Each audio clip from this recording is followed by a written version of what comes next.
I didn't ask for a shrink. That must have been somebody else. Also, that pudding isn't mine. Also, I'm wearing a suit today because I had a very important meeting this morning, and I don't have a crying problem.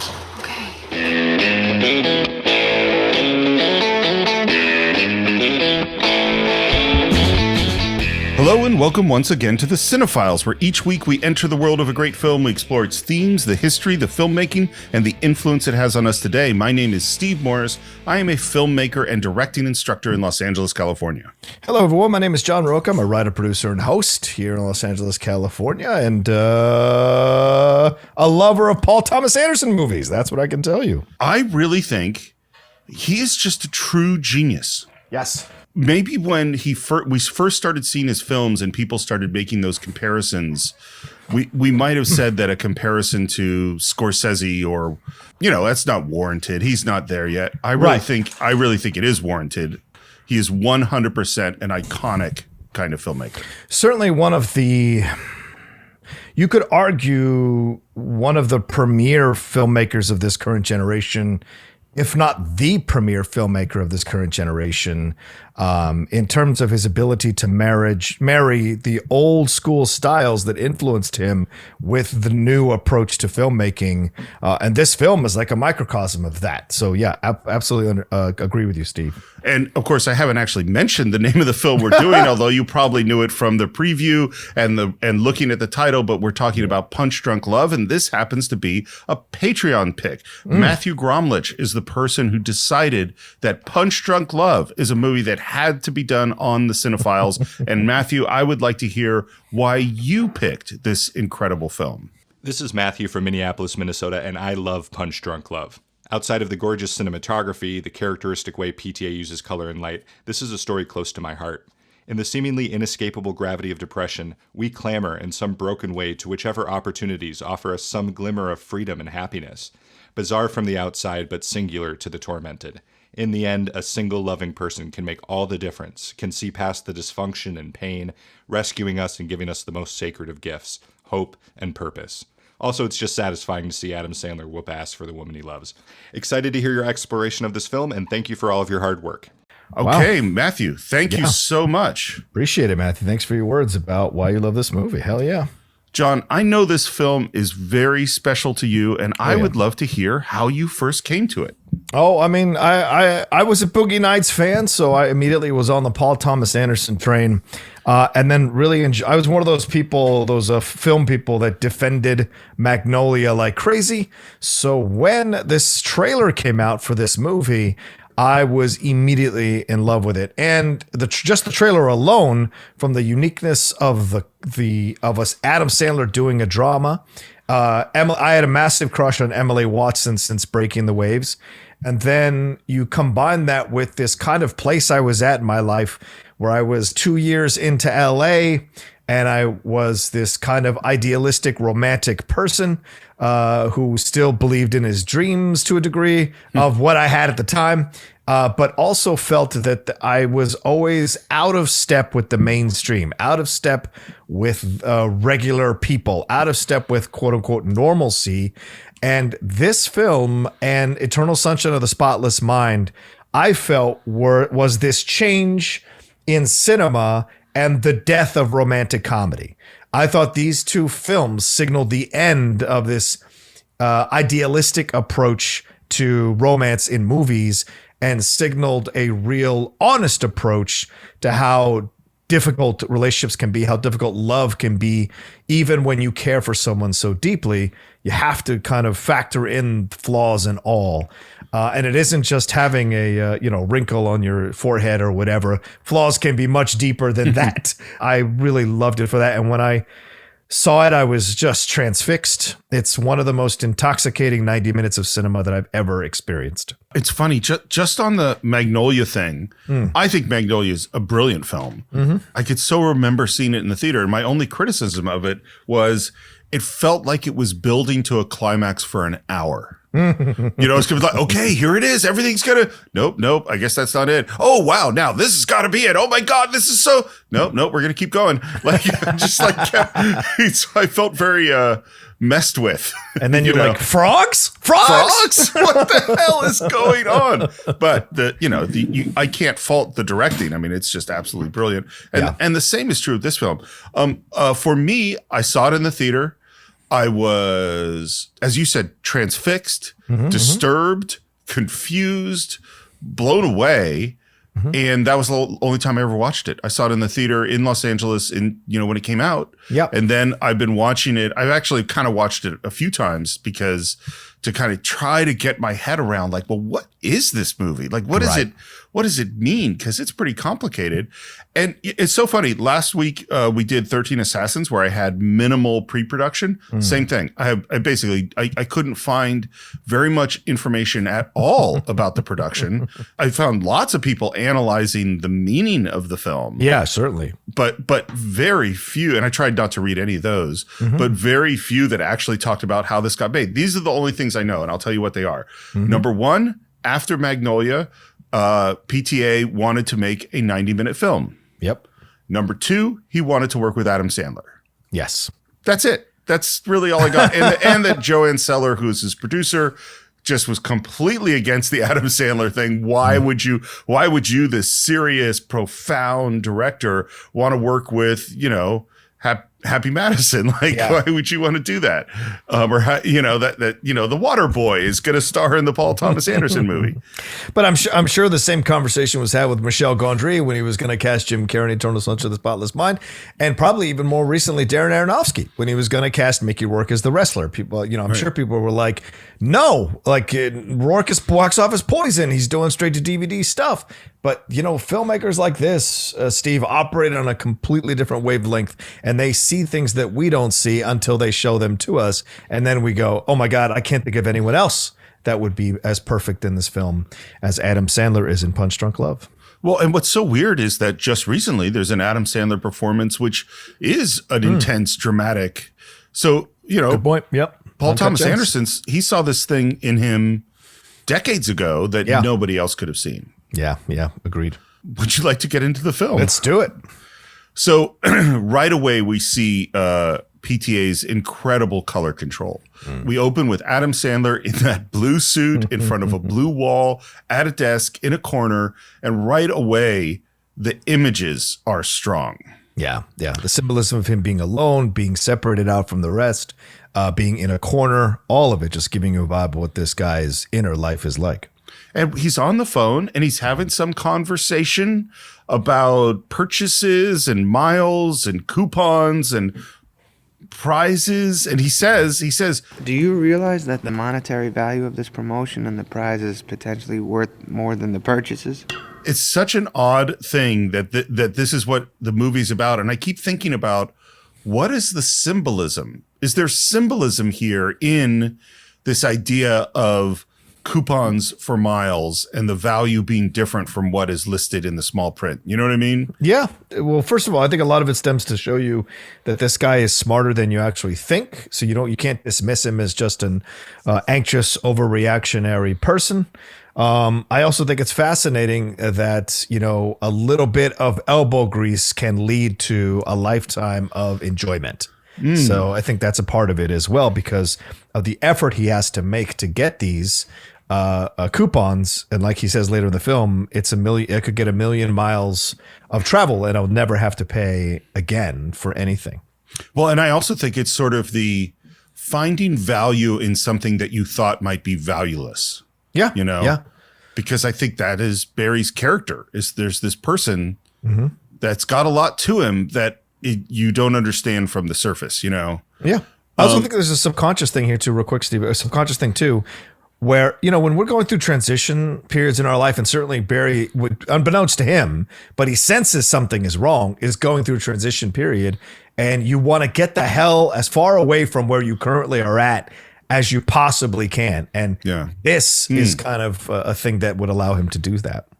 So he hangs up, walks towards the camera, it pans with him into the dark, and then opens this big rolling door into the daylight, steps outside. It looks like this is shot at dawn. We're at some kind of a sort of industrial wasteland places where there are a bunch of different odd businesses in these places. I don't know how many of these kind of places you've been to. There are a lot of them in the valley. Yeah.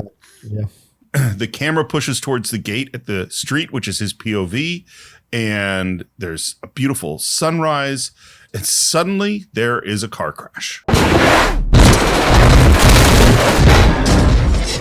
Yeah, out of nowhere.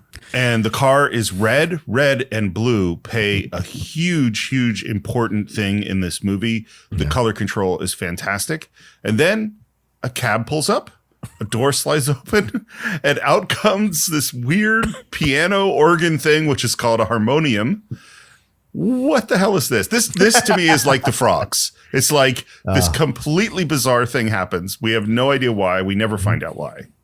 Life is random. And I also think the symbolism here is perfect. Of course, the red car, she's coming. She shows up in a red dress a little bit later to essentially shatter his life in a good way. And the harmonium is essentially kind of like just this symbol of joy or peace.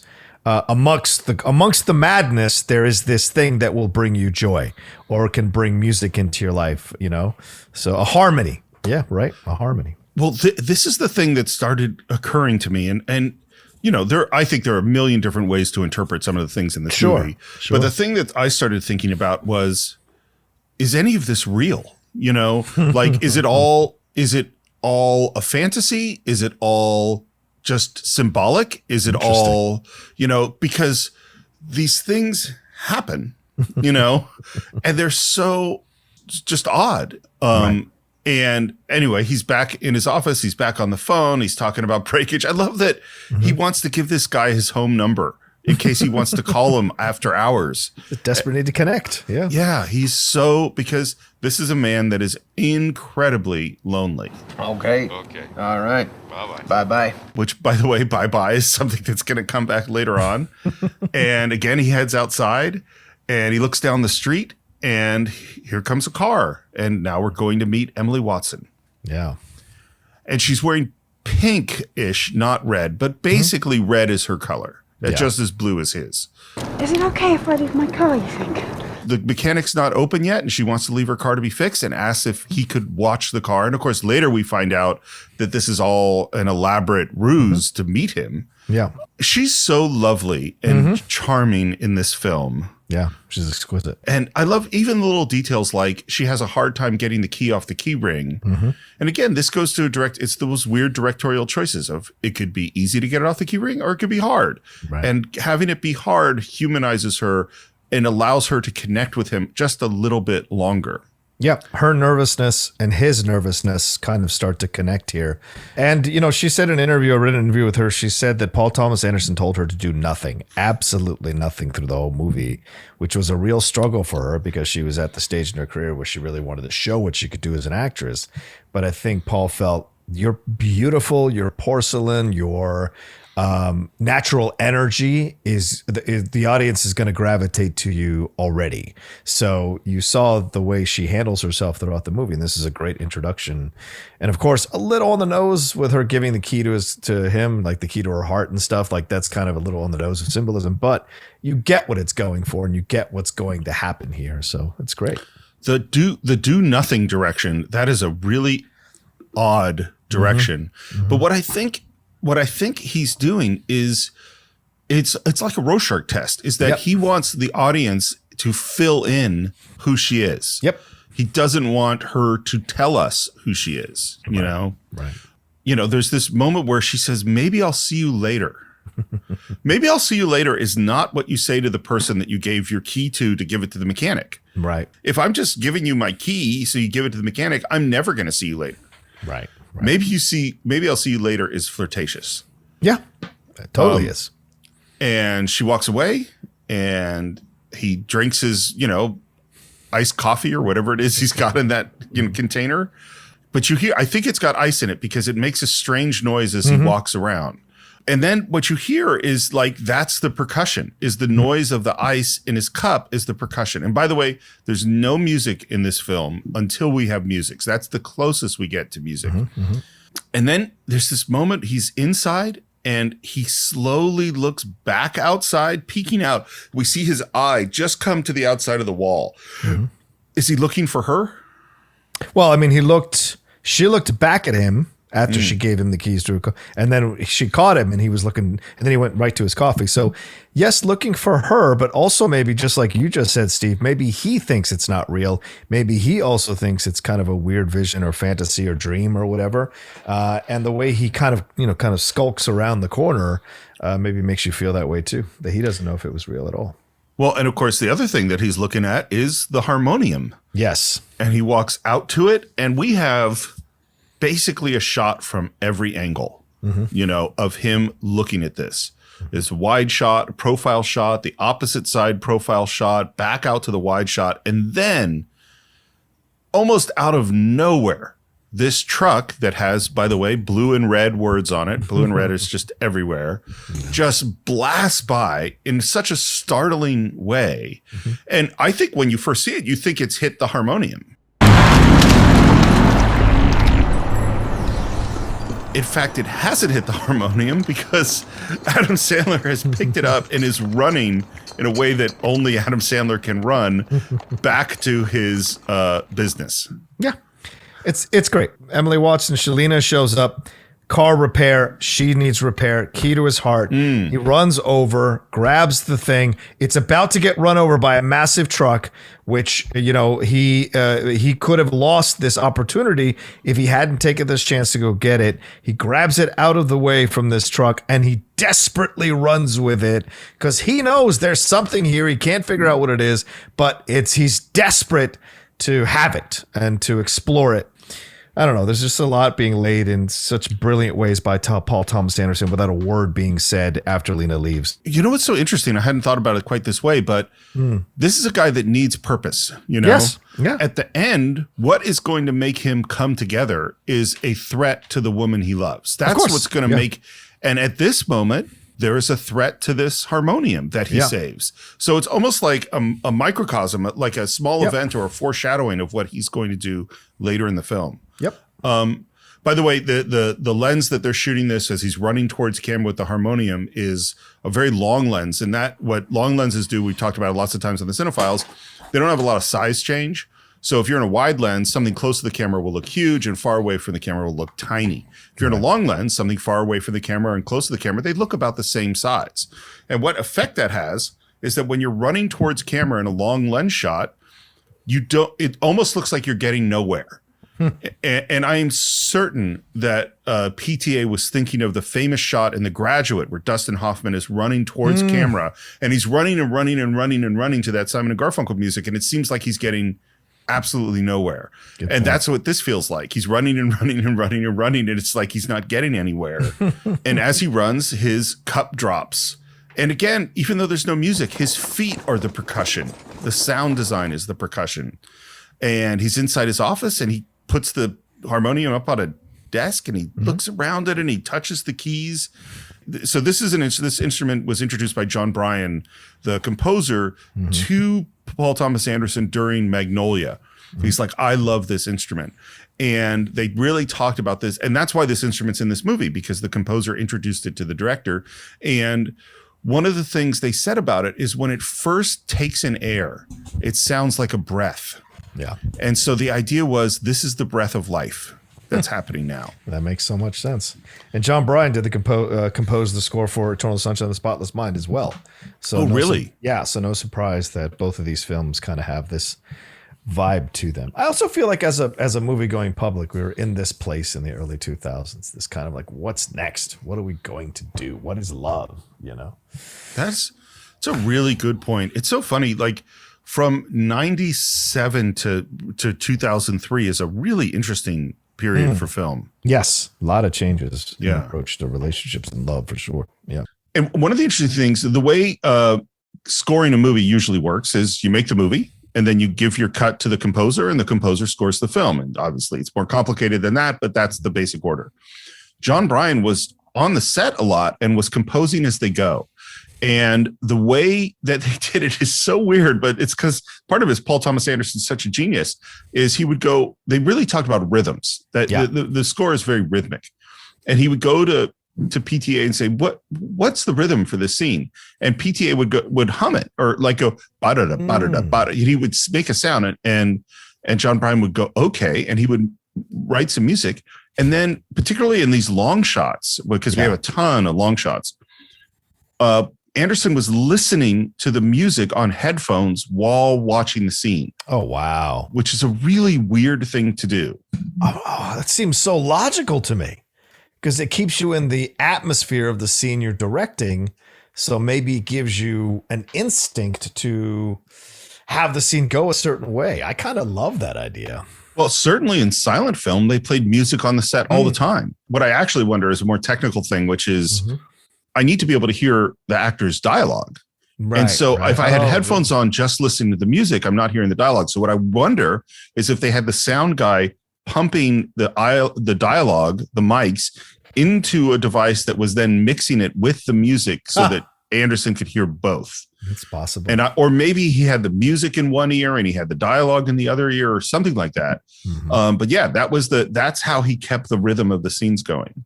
And one of the ideas too of the music, and then we'll move on, but the music is fascinating in this movie. I love the music. Bryan wanted the rhythms to feel random when it started.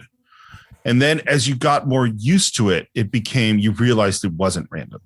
Yeah. There is a hard cut.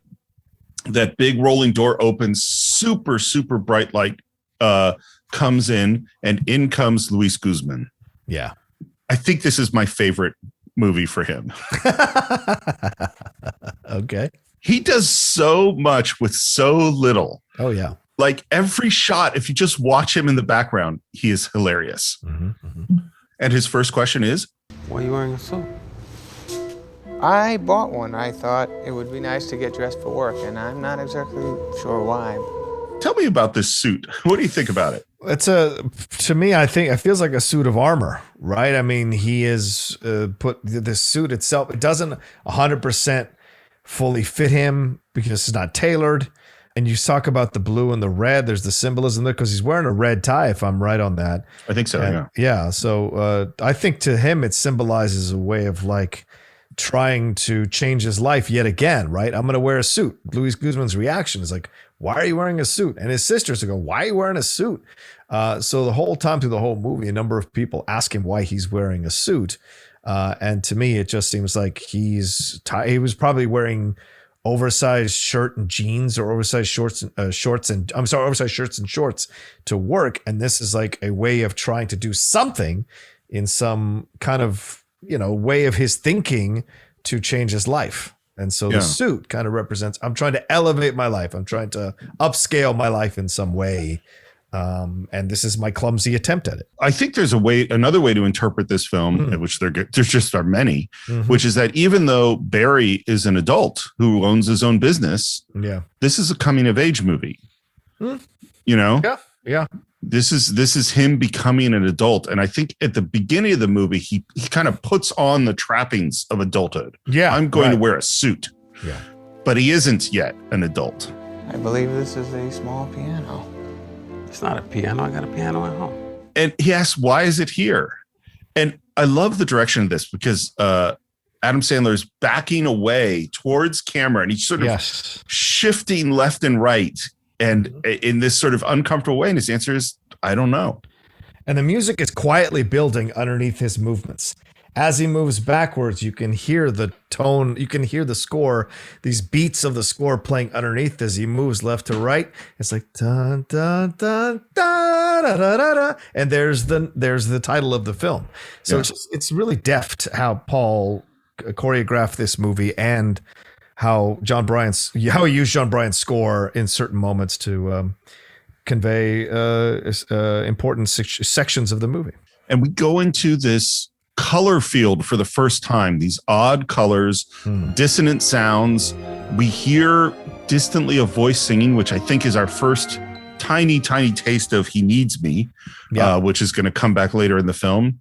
And then it resolves in this orchestral with harp sound. And then we cut to our guys who work with Barry sitting around a table. We have no idea what they're talking about. it ends up that this is a business of selling novelty plungers. Plungers, man, of all things. But once again, what's the symbolism of plunger, Steve? It's to unblock a clogged toilet, right? So he's going through his thing. Clearly, all the symbolism is there, you know. And he starts getting calls from his sisters. Oh, God. These are the worst sisters in the history of cinema. The worst. If I was the only male child amongst all these sisters, I too would have anxiety and like issues connecting with the world and be a colossally fucked up kid. They drove me insane, Steve, for sure. They are horrible. I mean, you know, to be clear, he is also horrible. Well, right, but he seems to be the baby of the family. Yeah. So they clearly just destroyed this guy from birth, you know? It's awful. You know what they reminded me of in how it's totally different movies, but Margot Martindale in $1 Million Baby of just like, you have this horrible, this family members that are just stunningly awful. Yeah. And there's apparently a party, and rather than encouraging him to go to the party, well, they are encouraging him to go to the party, but rather than doing it in any kind of a positive way, it's all. Hey, it's me, it's Rhonda. Are you going to this goddamn party tonight? Oh, hi, Rhonda. Yes, I am. All right, fine, bye. It's just terrible. And this is going to happen multiple times. Yeah. And the other thing that's going to happen multiple times in this movie is having to deal with many things at once. So he's trying to have this talk about his plungers with his guys, and he keeps getting these calls from his sisters about this party. And clearly this is an issue, isn't it, Steve? Because clearly he has not shown up to parties when he said he's going to show up. And this is another thing, Steve. In 2002, how much were we having a conversation about anxiety or mental health or about this is almost a film ahead of its time. If this film had come out now, I think it would have engendered a number of very interesting conversations, think pieces about anxiety, about the effect of anxiety, about mental health, about, you know, relationships with someone with anxiety, panic attacks, those kinds of things, because he's having that throughout this movie. And it's so ahead of its time in how it is putting it out there and confronting it and not judging it more than anything else. And I found that to be so fascinating watching it this time around. I think that's completely right. That's what so much of what this movie's about. And one of the things I started thinking is that this movie is so subjective in the way that it presents things. Yeah. It might very well be that what is happening is exactly what's happening. But what I think it's conveying is this is how it feels like to Barry. Yes. You know? Yeah. This is how he experiences it. And a lot of this has to do, I think, with pace. The feeling, and we're going to get to some scenes that are this off the charts. There's a million different things hitting him at once, and he can't deal with any of them. No. Yeah. I love the sister where he says the word chat, and then she's just all over him about the word chat. Chat. I'm just calling to make sure that you show up at this party tonight. Oh, yes, I will be there. Okay, fine. Then you get to go back to chatting with your precious customers, you fucking phony, chatty piece of shit. Okay, all right. I mean, what the fuck, man? I mean, this reminds me so much of The Sopranos. Remember whenever Janice tried to break out of being a part of that shitty ass family, and Tony would never let her. Tony would encourage her to get help, say she needed help, but the second Janice started actually climbing out of the madness of that family, Tony would do something to mess her up and to bring her back down again, because he felt that she was trying to be better than him when she was changing herself, and he couldn't deal with that, so he would have to denigrate her. The same thing I think probably happens in this family, Steve. These women want him to be, or these sisters want him to be different, but the second he tries to be different or does something unusual or different, they immediately absolutely put him on a cross and crucify him. So they are the architects of this dude's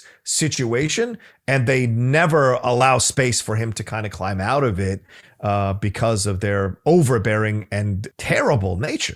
And I'm sure a lot of people listening, probably who have seen this movie or are listening to us now, probably have family members like this and hate it to pieces. I totally agree. And it's this weird sort of, I want you to not be a piece of shit. Hello, piece of shit. Yeah. You know?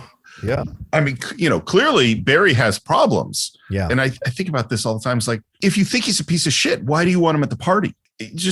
stop dealing with him. Yeah. If there's no hope for this guy, the plungers, John, have non-breakable handles. Or so we thought. This is a silly question. So he says, we've been working on this forever and have the non-breakable hammers, and then he hits it and it shatters. And he goes, this is one of the old ones.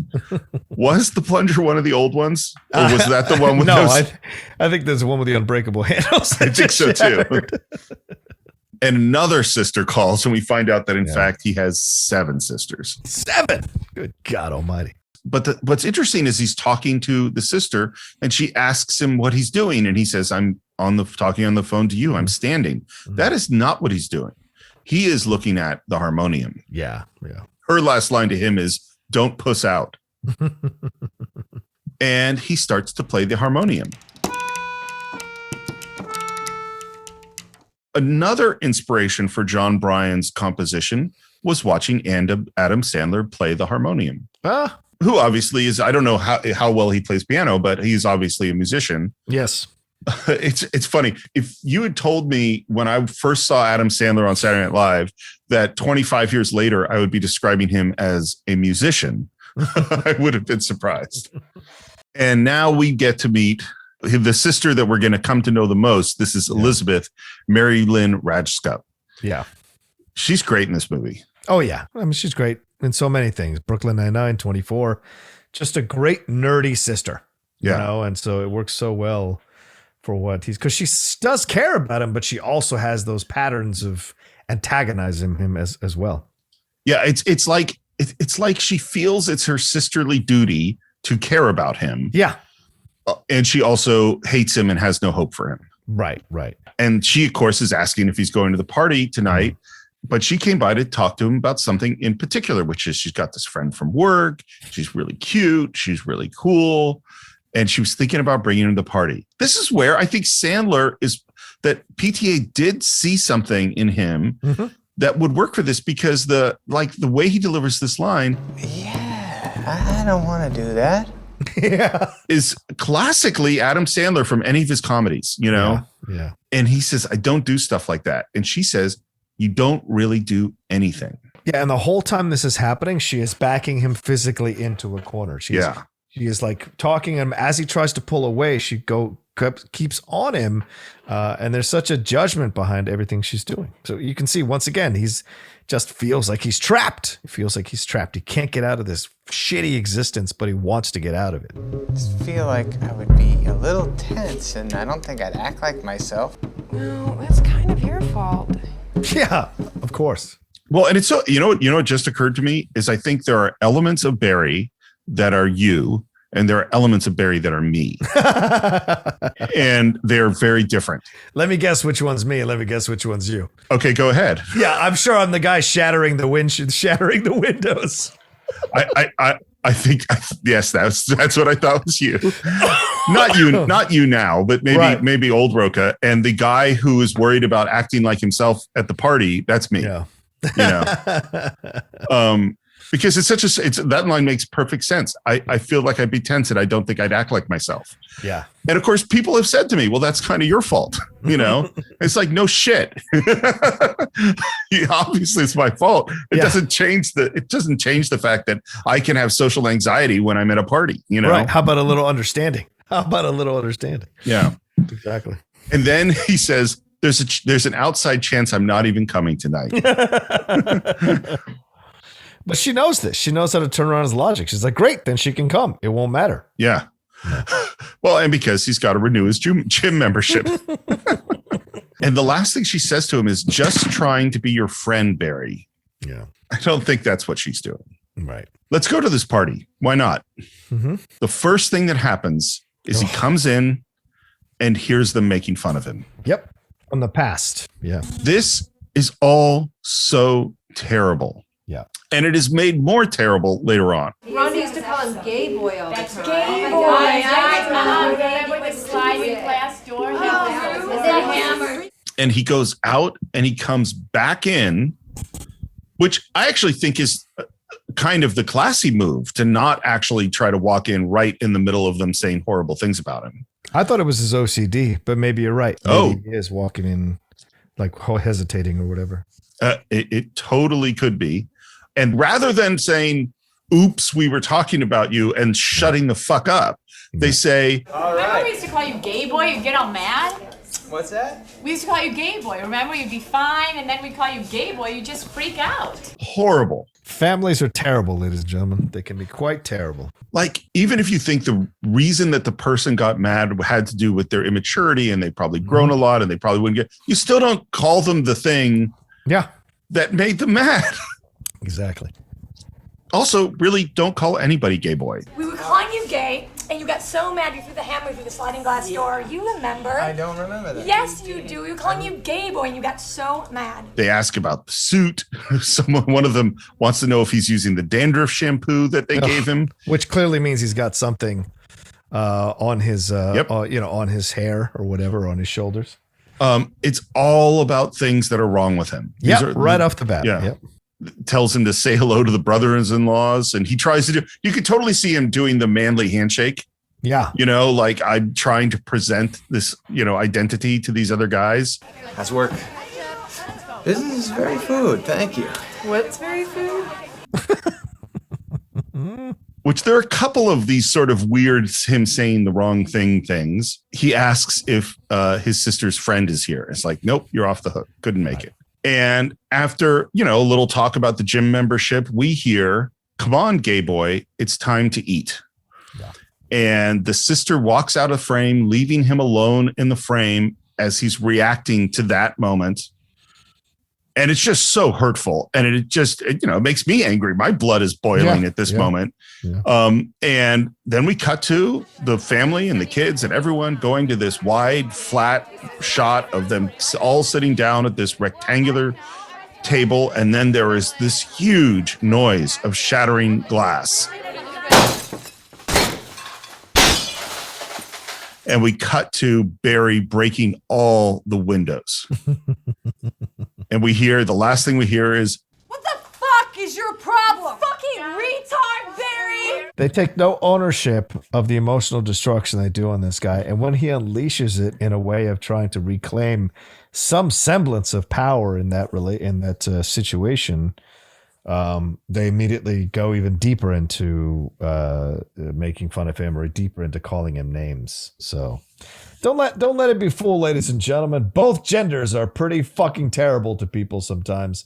Just want to make it very, very clear. Of course, all humans have the ability to be horrible. Yes, quite. And I certainly do not see breaking someone's windows as a socially acceptable reaction to the situation. No, but I understand it. Yes, right, exactly. Well, and it's funny too that what there's this, obviously the Hammer story of him breaking this glass door. I mean, that's what this is that Barry holds in his anger and holds in his anger until he cannot hold in his anger, and then his anger comes out. And you can imagine if Barry was a little more, quote unquote, aware of his emotions and stuff. I'm sure he has embarrassing stories about those sisters and the shit they've endured.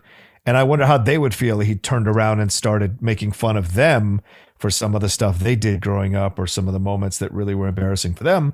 I bet they'd immediately get even more upset and say, why are you bringing that up? But they think they're being so innocent in going after this guy. It's crazy. Let's have a conversation with Walter the dentist. This is one of the husbands. I think this is Elizabeth's husband. Yeah. And we're in like a 50-50 shot. So they're just facing each other. And he apologizes for the window thing. By the way, I should say that this is another Saturday Night Live guy. This is Robert Spiegel, one of the great writers in Saturday Night Live history, I would say. And the voice of Triumph the comic dog. Oh, that's right. Of course. Yeah. I wanted to ask you something because you're a doctor, right? Yeah. I don't like myself sometimes. Can you help me? And I love the response. Barry, I'm a dentist. What kind of help do you think I can give you? And Barry says, I just don't have anybody else I can talk to about things. Confidential, with a doctor. I don't want my sisters to know, okay? It's so interesting because we're going to have two things that are supposed to be kept confidential in this movie. Mm-hmm. And this is one of them. And both of those things will be betrayed. what exactly is wrong? I think this next line might be the line of the movie. I don't know if there is anything wrong because I don't know how other people are. What do you think that line means? I think it's him in a nutshell. It's him. He's aware that he's different. He's aware that he's unusual. And in that moment, that's what he's saying to him. I don't know what one looks. I don't know how other people are. I can't live in the skin of a normal person because I don't understand what the quote unquote term normal means. And I see other people who are considered normal, and I don't have the instinct to act the way they do. He's basically a very strong introvert, Barry is. And so that's what he's saying.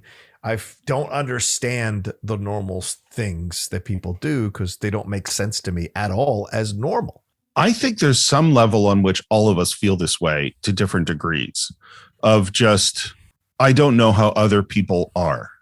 Like, I don't know, John, I don't know what your internal life is. You know what I mean? Yeah. Like, I don't know what it feels like to be a person, and I, and this is, again, it goes back to like me at the party watching a whole bunch of people who I know or like or don't know chatting away and having fun. And I go, I don't know. I don't understand, Right. like how that seems so easy because from looking at other people from the outside, everybody seems to be going through their life, and like almost like they know what they're doing. Yeah. I think that line is so profound. And then the next moment, man, I sometimes cry a lot for no reason. and then he just bursts into tears, sobbing, covers his face, and Spiegel, our dentist, has no idea what to do, doesn't comfort him in any way. No. And he just sobs into his hands and walks away. Yeah. Apologize. Yeah. I think that scene is just so profound and sad. And I mean, and this is the thing too. His sisters ostensibly think that they want to help him. Right. All they do is insult him and make things worse. And then he actually reaches out for help, exposes himself. I don't know. Has he ever said anything like this to anybody ever? I don't think so. I don't think so either. Yeah. But once again, we're catching him at a time in his life where he needs to make a change.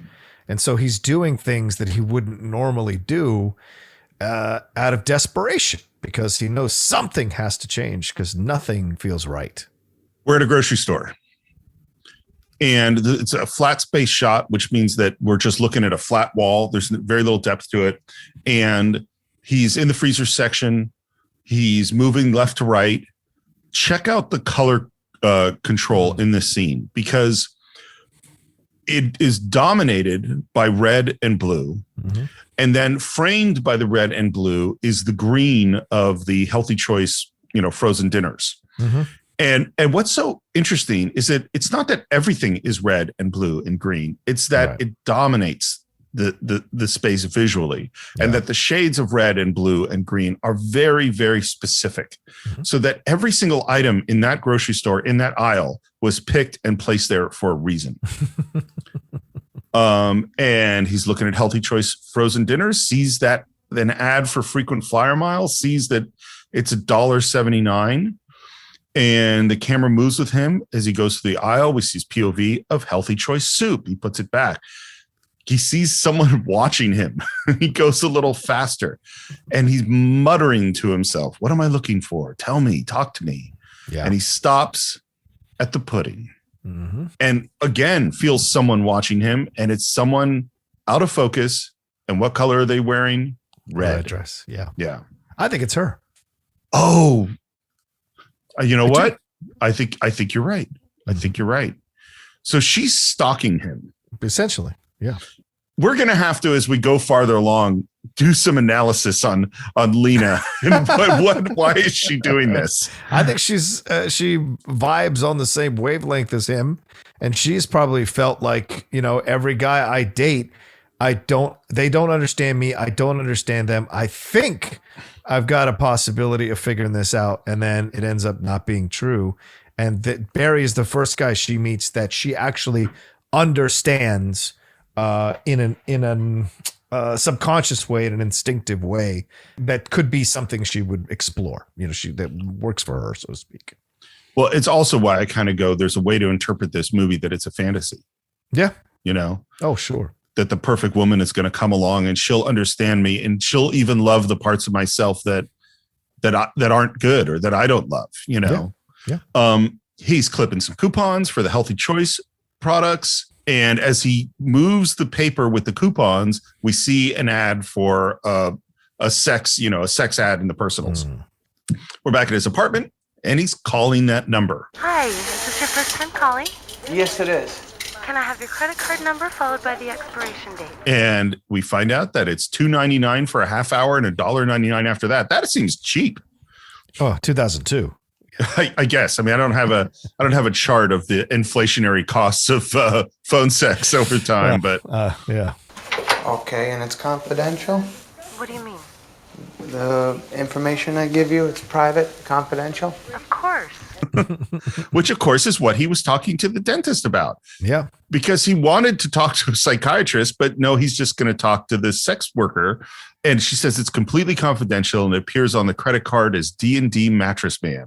Right. And she asks for his credit card. He gives it to her. Asks for his social security number. Gives it to her. Which, by the way, for those people out there, don't give someone your credit card, your home address, your social security number, and your phone number. Yeah. That's a bad choice. This scene is wonderfully awkward and embarrassing and funny. And they ask and slightly titillating, too. Sure. Okay, and what kind of a girl would you like to talk to? I don't want anybody to know it's me, though. I don't want them to know my name, okay? Nobody will know your name. Okay, if you could tell my name is Jack. You want her to call you Jack? Sure, I just don't want her to know it's me. Okay, that's Thank fine, you. Jack. I'm sorry. And he's sitting at a table, and there's such an odd camera move, which is the camera moves to show the other side, the empty side of the table. Right. And this is an unmotivated camera move. There's nothing going on in the frame. Why do you think it shows the empty side of the table? Yeah, just to accentuate his loneliness, accentuate his feeling of just loneliness, basically, because there's nobody in that chair. Why is that chair even there? Yeah, because it just symbolizes that he has no one. Yeah, and there is a long, long, long wait until the phone rings. Hello, this is back.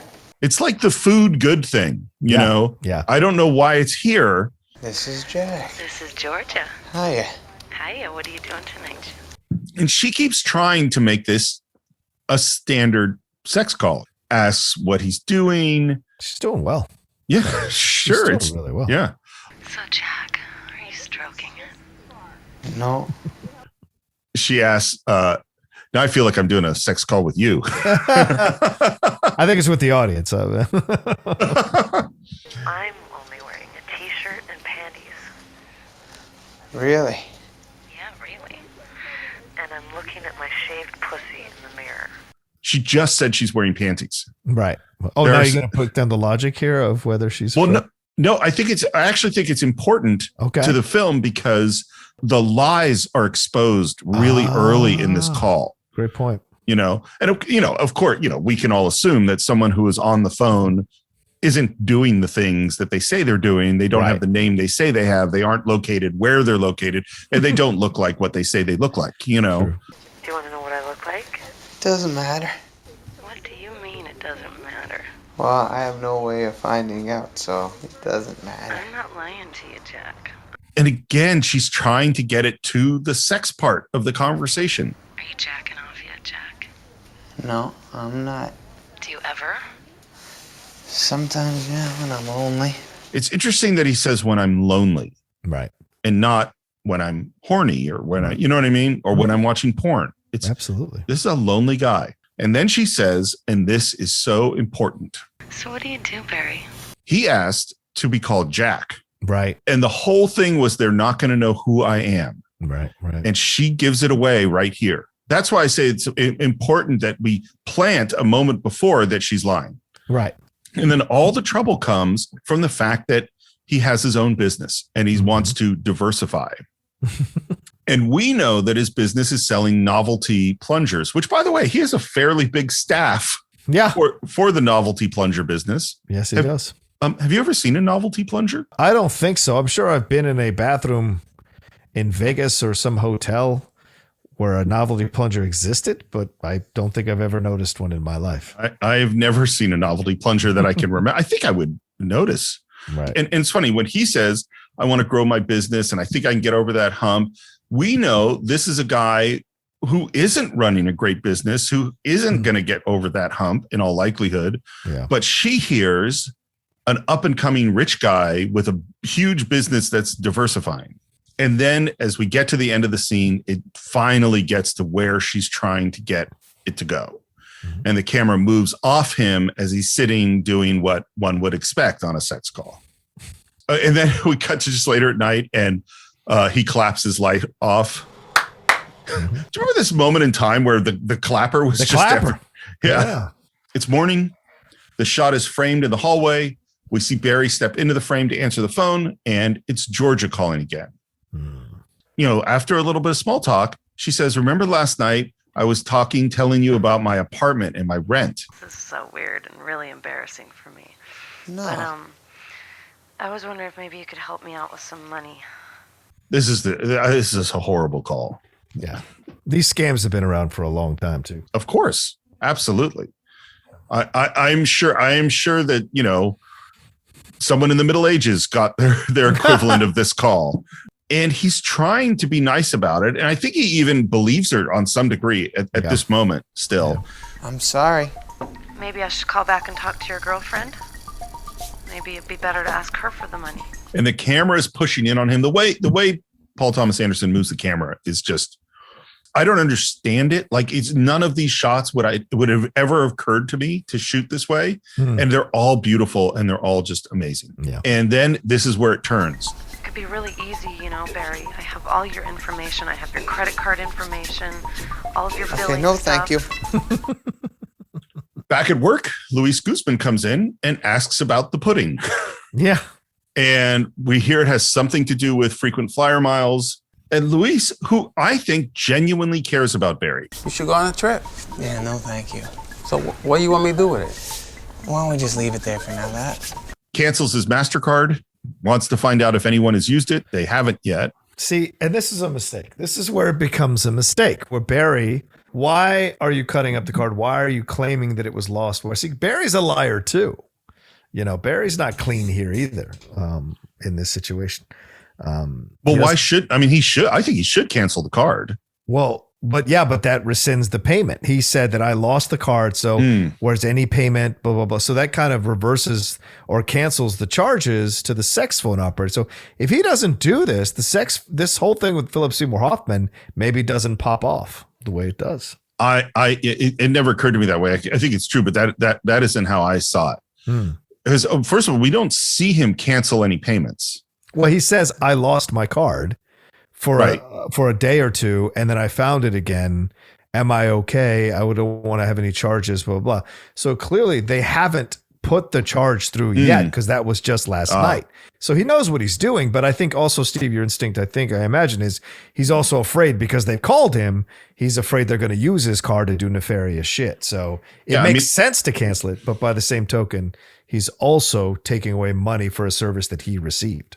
If someone gets your credit card number, your address, your phone number, and your social security number, my advice to all the Cinephiles out there is cancel that credit card. Absolutely. But your point is well taken that might have pissed them off more if the $10 or whatever it was that he spent on this, because $2.99 for a half an hour and $1.99 after that. I still think that sounds cheap. It is. We don't know how long they talked though. Sure. Yeah. But if you talk for 10 hours, that would be, I don't really feel like doing the math, but like $16. Oh, I see your point. But this is also a low rent son of a bitch. So he's going to fight out of principle for $16. And I mean Philip Seymour Hoffman. I don't mean. I can't wait to get to Philip Seymour Hoffman. He's so great in this movie. Yes, he is. I love, by the way, when they decide to cut up the card, that it's cut, like really, really fast. He goes outside and he comes back inside and trips.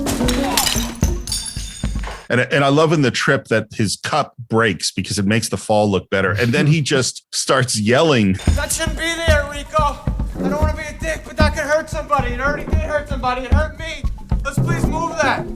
And then in comes his sister with Lena. He's wearing that goddamn suit again. I don't know why he's wearing that suit. He doesn't usually dress like that. And the thing is when normally when people privately criticize somebody else, they don't say the thing they just said privately to the person they're criticizing. Hey, what are you doing? Why are you wearing that suit again? And they come walking in quickly. They're not coming in like normal people come into a business or family comes into a business. Like, I don't want to, I want to make sure everything's cool. And they just come pounding in. Do you know what I'm saying? I do. And I think everything in this scene is like that. Yeah. Everything, the pace is picked up. I mean, this scene is going to get more and more tense and intense. And that's part of the music is building in this. What's interesting, I would make a totally weird analogy. The rhythm isn't not one that you can kind of get a handle on. Yeah. Like you don't get into this groove. It never goes where you think it's going to go. And I remember, the Indiana Jones ride at Disneyland? Yeah. When you go in, when you're waiting in line at the very beginning, I don't know if it's still there, but there was like a motor, like a generator that was running. But the generator kept speeding up and slowing down and almost sounding like it was going to die. And then it would catch. And it was unsettling because you could never get into the rhythm. Like it never became background. Yeah. Because it was never had a consistent rhythm. And I feel like this music, it doesn't let me rest. It just keeps startling me. This is Lena. She's a good friend of mine from work. We were in the neighborhood and she had to pick up her car and we're getting breakfast before we go in. So did you want to go? We're going to go eat. Let's go. This is the least inviting invitation I've ever heard. Does she want him to come with them? Oh, yeah. Of course she does. Yeah. Because she wants to have them meet. I don't think she does. What? I think... Why would she bring Lena in and ask him to go eat if she doesn't want him to go eat? Because because Lena asked her to. Oh, we'll have to disagree on that and agree to disagree on that one. Well, I think she has. Well, let me put it a different way. I think she has incredibly mixed feelings about setting Lena up, her friend Lena up. Oh, yeah. Really? I don't. I think she absolutely wants to because she said, I'm going to bring her. I'm going to bring her. And you don't do anything. You need to do something. So she's determined to get him with somebody because she has this idea that maybe getting with a woman will fix Barry, even though they don't realize that it's those 7 women that have fucked Barry up. So I think she's determined to get him to be with somebody. And some sisters are like that. You know that. Here's what I think. I think she thinks her brother is a total freak. Mm-hmm. And I think she does want to fix him and everything you just said. But setting your friend up with someone who you think is a total freak with crazy anger issues is not something you necessarily feel good about. Okay. Because there are lines later on that we're going to get to. Well, we'll continue to discuss this one. Mm-hmm. I don't think we'll agree, but we'll continue to discuss it. We don't have to agree. Yeah. And it's she doesn't even give him chances to answer. You know what I mean? You don't want to come eat with us? Mm-hmm. And before he can answer the call, she goes, what's all that pudding? Just like I said, I can't settle with the music. Barry can never focus on one thing in this scene. She has ADD as well. She doesn't even know. She probably has undiagnosed ADD. What's with the harmonium? What's with the pudding? What's with this? What about why are you here? What do you want? But it's like all these little different things. And she's just like, asking him all these questions. And of course, who's on the phone but Georgia? You canceled your credit card. I need you not to cancel your credit card, and I need you to up your limit. Okay, this is making me very uncomfortable. I need help. Should I just ask your girlfriend? Maybe I should just call back and talk to your girlfriend. I have a girlfriend. You said you did. I know, but I don't. You lied to me. His sister's right there. He's looking at his sister. Well, sister comes into the office. Yeah. I'm going to hang up the phone. You have no idea what could happen, Okay, motherfucker. I just really have You're to making go. a big... What do you think? She's cool, right? I think. Again, we don't have any moment to rest because the sister is talking to him about Lena. I don't do things like that. Don't do anything. Why are you being scared? I'm not being scared. You're going to rag on me if I do this. I'm not going to rag you. Why would I do this just to rag you? You're right. She has ADHD because she doesn't wait to let him discuss this thing. She moves immediately in. Can I ask you a serious question? Did you ask Walter to get you a shrink? Oh, God. Such a betrayal. Yeah. What a terrible thing to just blurt out there at his place of work, Steve. Yeah. Awful. Well, and the thing, too, is like there is the betrayal of Walter telling his sister, right, which he made him promise not to do. So I bet she browbeat him until he admitted it. Maybe, I don't know.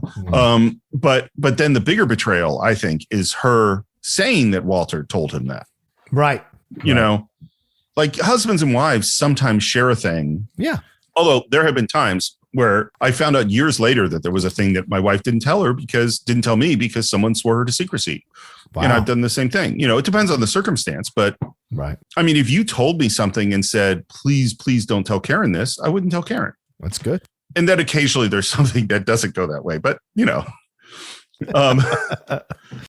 So in this scene, PTA felt Adam Sandler's performance wasn't working and said he pulled him aside, which is, you know, that's what happens with the directors. Like, okay, this isn't quite right. And what he did was played him the music because John Bryan was composing music as they were going. Yeah. And he played him the music, and Adam listened to him. And this is what he said. Oh, I can actually do less. Wow. That is super smart to understand where he can play within the lines as an actor. Damn. Right? Oh, that's incredible. I had the same exact reaction. Like that line made me more impressed with Adam Sandler than almost anything I've ever heard. Oh, I can actually do less. Yeah. And it's really true is that you could see in this scene, he's keeping it all inside. Yes. The tension is being created by the music and the action and how it's shot. It's not being created because we're seeing the actor do that much, you know? Yeah. Yeah. It's like what you said about Emily Watson, you know, don't do anything. Yeah. The other thing I was thinking about in this scene, because things keep coming at him. He's got the phone calls repeating. He's got Luis Guzman asking his questions. He's got the sister bombarding him with stuff. He's got Lena coming in and out. The music is going. There's a lot of movement. I mean, there's even going to be a crazy, huge accident that's going to happen in the middle of the scene. Oh, right. Yeah. Last week when we did 13 Assassins, I told you about the Jackie Chan fight scene philosophy, which is that you don't have just people standing around doing nothing, waiting for their turn to fight. You have people coming in from all angles, from off camera, so that the character is always surprised. They're always kind of behind the eight ball and have to react. Right. I totally think that's what's going on in this scene. Is it never gives Adam Sandler a moment to rest, to catch his breath. It's always a new thing comes at him, another new thing comes at him, another new thing comes at him throughout. I think this scene is so tense because there's just so much going on. Right. Right. And in order to change the subject, he just tells Lance like to deal with something in Cleveland or something like that. Toledo. Yeah. You got to call that guy in Toledo. and of course, I don't think it means anything. I think it was just his way of avoiding what was going on in the scene. 1,000%. Yes. Yeah. But Lance is going, wait, oh, do you mean the guy in the Ramada Inn? Like trying to figure out what he's talking about. Again, I wrote down my note is Luis is amazing. Oh, yeah. Just watching him is so funny. His faces. And then Lena is back and she says it must be weird having so many sisters. And right in the middle of this, another call. Hang up again and see the trouble it's gonna make. Thank you. What do you mean, thank you? Business is good. You're busy. Yeah, well, not really. I saw a picture of you. Oh, yes? It's a lot of family. Must be nice. Do you have brothers or sisters? No, I'm the exact opposite. That must be nice. That must be really, really, really... No, it's terrible. Damned if you do, damned if you don't. That kind of situation. It makes sense. I want to see that picture. What is the picture that Lena saw? That's a great point. What is that picture that got her to want to date Barry? And the phone is ringing and she asks, what's the pudding for?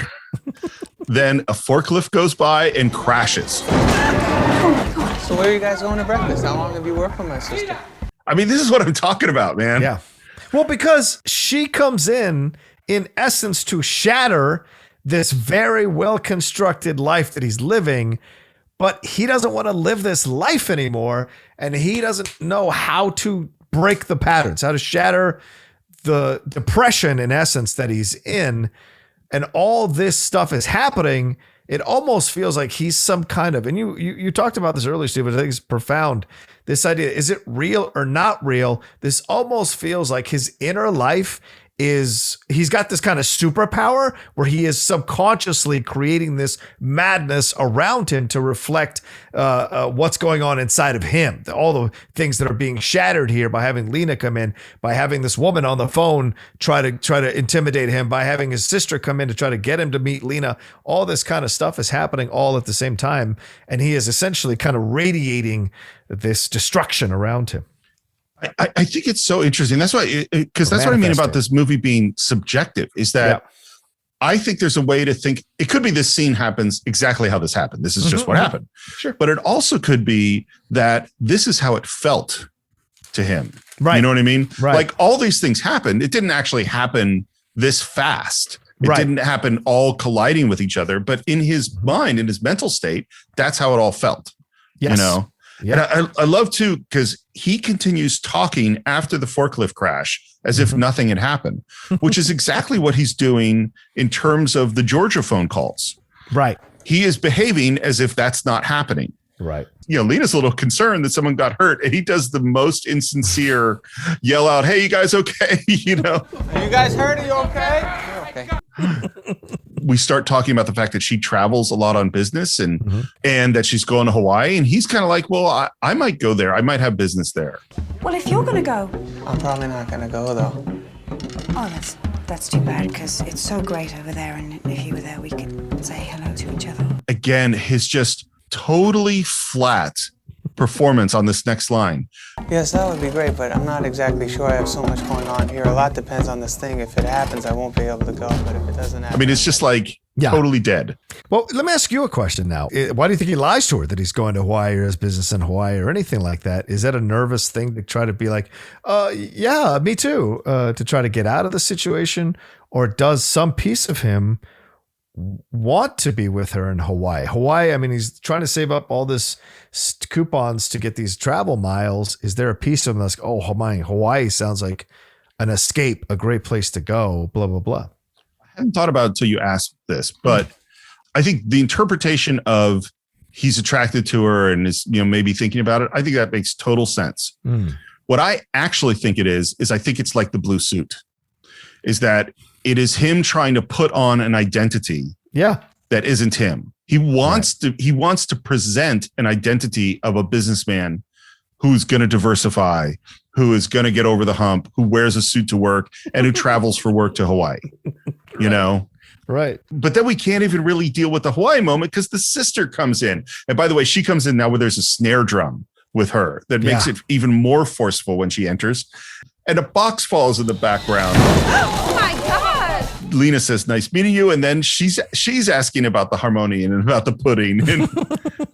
And as they're starting to walk out. Call me later and we can talk about asking Walter for the shrink. And he said you have this crying problem or something. Bye, Barry. And yells it out in front of Lena and all his workmates. So again, these women have fucked this guy up from birth. Obviously very busy. I don't even know if he has time for a girlfriend. You might be right there, Steve. Okay. All right. I can see your point of view on this. Maybe that is what's happening here. Maybe she's just doing it to make Lena happy, but it's confusing because then she's like, you know, I don't know why he's acting weird. I don't know why you want to date him. But then she's like, you got to date her. You got to do something. You got to get her. So she's a confusing person, his sister. Well, I think that's really, and maybe we're both right, which is that, and maybe the ADHD thing is really the thing, is that she does want to help her brother.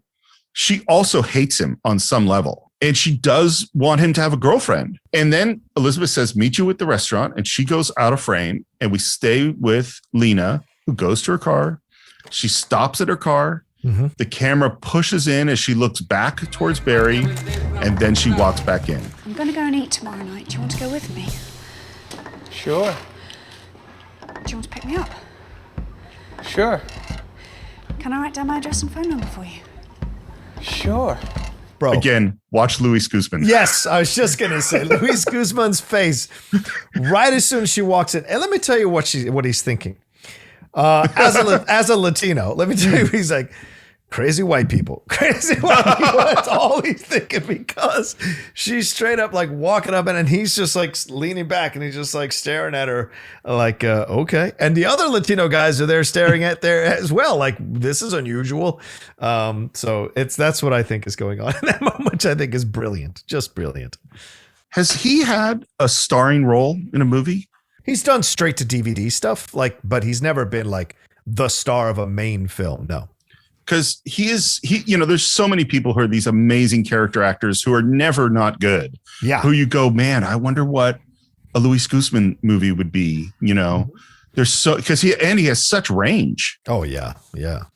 And I like that at the end of the scene, Barry says, I didn't ask for a shrink. That must have been somebody else. Also, that pudding isn't mine. Also, I'm wearing a suit today because I had a very important meeting this morning, and I don't have a crying problem. Okay. Does she believe any of that? I think it's irrelevant whether she believes it, because she doesn't care. I think she sensed that he was who he was, and maybe she realized from looking at that picture that, like, once again, she found a guy who kind of she can understand almost instinctively. And so I don't think she cares about any of that shit, because she probably has her own weird shit as well, which we'll find out later when they're talking about eating each other's faces off. So yeah. Of course we can never know. I think she knows all of it's a lie. And I think it's not, to me, it's not that she doesn't care about his weird shit. It's that she loves his weird shit. Oh, that's a great point. You know what I mean? I think she is waiting for when he will tell her the truth. Right. That's when he really cares about her. They can surrender that to her. Yeah. Good point. Exactly. And she heads off, but we cannot, and that seems like a great moment, really romantic, but we can't end the scene on a romantic note because the phone rings. This is Barry. You just made a fucking war for yourself that you can't afford. And then we go into this weird color space again with these weird sounds and weird noises. And we hear. How do you know this guy's rich? He said he was going to diversify. Diversify what? His business. And we go to Provo, Utah. And we see a woman who we realize this is Georgia. And there's a man that she's talking to who we don't see at first. And then we cut to where a band is playing. Check, 1, 2, test. And we're behind someone's head. You can't do that. It's wrong. Who is oddly familiar. And then we come around and we see Philip Seymour Hoffman. Yeah. Picking what my favorite performance of his is an impossible task because he's just always so good. Fair point. But this one is so different. I just love him in this role. I mean, because he can play status obviously up and down the spectrum, right? Yeah. And certainly Paul Thomas Anderson, in a way, kind of gave Philip Seymour Hoffman his real, kind of a boost to his career, obviously, because playing that character in Boogie Nights. Yeah, and Boogie Nights kind of woke people up to what this guy's talent really is. So to compare that dude who is so awkward around Mark Wahlberg to this guy who is a lion marching around his little domain is such a great change of pace for him. And it's great to watch him. And I love how much it's almost with relish that he enjoys playing this role. You remember years and years ago when we were doing our Kurosawa thing and we were talking about how Kurosawa saw things in Mifune and Takashi Shimura that they could play all these different kinds of parts, and they could play the high status person and the low status person, the goofy person, the intense. They could do it all. Yeah, I think Paul Thomas Anderson is the same thing in what he sees in Philip Seymour Hoffman. Yeah, he's like, oh, this guy. Yeah. Oh yeah, absolutely, totally. If you want, well, I want you to go right away. I think that's best, and I also really need you to check out a car for me down there that this guy's selling. And he gives them the key to the truck, but they have to gas it up. And keep the receipts. This is not seeming like such a good deal for these guys, but I don't know what you make, on welfare sitting around the house in Provo, Utah. Right. We're on the date. I came to drop my car off on purpose to try and meet you. Oh, my. I thought I should tell you I didn't want to get too far along on going out and be hiding something. Two things about this. If you're on a first date with someone and they say, I didn't want it to go so far and be hiding something, that means that date is going places. You know what I mean? That is a more serious thing to say. And the other thing that occurred to me is he's hiding everything. Yeah. How's your business going? Do you sell all that pudding? and he gets very uncomfortable. The pudding is not a sales item. Why is that? I'd rather not say, if that's okay. I love her line. I'm sorry, was it like a secret pudding? She's so lovely and charming. Yeah. He looks around and in a very conspiratorial way, he tells about the pudding, that it's 10 products for 500 miles. And with a coupon, it's 1,000 miles. And the teriyaki chicken is $1.79, but it's 25 cents for a cup of pudding. But you can get a 4-pack and it has 4 individual barcodes, which means that for $250, you can get 500 miles and then double it to 1,000 miles. If you were to spend $3,000, that would get you 1 million frequent flyer miles. You would never have to pay for a ticket the rest of your life. And this is based on a true story. Oh, yeah. There's a guy named David Phillips who found this error. It was Healthy Choice and American Airlines, and he got 1,253,000 frequent flyer miles from pudding. So these are so to go back to what made Paul Thomas Anderson want to make this movie. I want to make a 90-minute film. I want to work with Adam Sandler, and I read about this pudding guy. That's what I know about how he came up with this film. So you bought all that pudding so that you could get frequent flyer. I know, yes. That's insane. That word insane is a big word to hit him at this moment. Yeah. And then this is where it goes bad, because she says, my sister told me a funny story about you. Mm-hmm. And it ends up his sister told her about the sliding glass door and the hammer. Through a hammer. I don't remember doing that. My sister's a liar. I have to go to the bathroom. This moment when you first see the movie is completely shocking. Yes. Walks into the bathroom and just tears it apart. This is Orson Welles and Citizen Kane. This is, Yeah, that's a good point. I love that he tries to rip the soap off the wall and can't do it. Again, a super hard cut from right in the middle of all this destruction back to him at the table. And we hear, "Can I talk to you, sir?" This guy is so polite considering the circumstances. Yes. Sir, the bathroom was just torn apart. Yeah. Did you do it? No. You didn't just smash up the bathroom? No. Well, who did? I don't know. Sir, your hand is bleeding. I love this answer. I cut myself. How? On my knife. It's just so funny and awkward. And I love that it just escalates. I didn't do I'm going to that, have to though. ask you to leave. All right, please don't do this to me. Sir, I'm going to call the police. All right. Can I just stay? Sir, I'm going to crack your fucking head open. And Adam Sandler comes and says, "We should go. I don't like it here." This whole next shot, again, it's all one shot. There's so many oneers in this movie that it's hard. I can't mention them all, but this one is great. The camera is up above the railing behind the booth, and they get up and it tracks with them around the corner as they walk out past the railing, out of the restaurant, out into the street. And anytime you go from an interior location to an exterior location, lighting is really, really difficult, because if the lighting is wrong, it'll blow out or it'll go to dark. And I don't know, like I know in the Copacabana shot in Goodfellas, they actually had to rack the aperture. Like frequently you rack focus, which means, you change the focal length from something that's close to something that's far. Right. That happens all the time in moving shots because the distance between the subject and the camera is always changing. So you have to have someone who's the first AC on the focus ring. Right. Rarely do you rack exposure because that's a lot harder to do, but maybe they did it on this. They end up outside and they're just kind of walking, and it's kind of lovely and romantic. There is a truck that's behind them. It is the same truck that almost hit the harmonium in the first scene. Oh, wow. I didn't even catch that. Oh. And the truck, of course, what colors are on the truck? It's white with red and blue writing. Right. The car dealership they're walking by is red and blue. You know what I didn't notice? I don't know if that's the same car dealership that he's running by later on in the movie. It might be. Oh, good point. I bet it is. But I didn't look. And I love that he opens her door for him. And then we're driving and they're laughing. The light is very blue. They talk about the harmonium. Did you steal that from the street?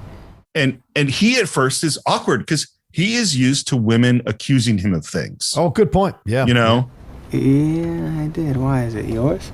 No, it's yours. Because she likes that he took it from the street. we skip it's like we skip a whole bunch of stuff and we're at the end of the date. Yeah. And they're on the couch and he says, Okay, I'm gonna go. Well, good to see you again.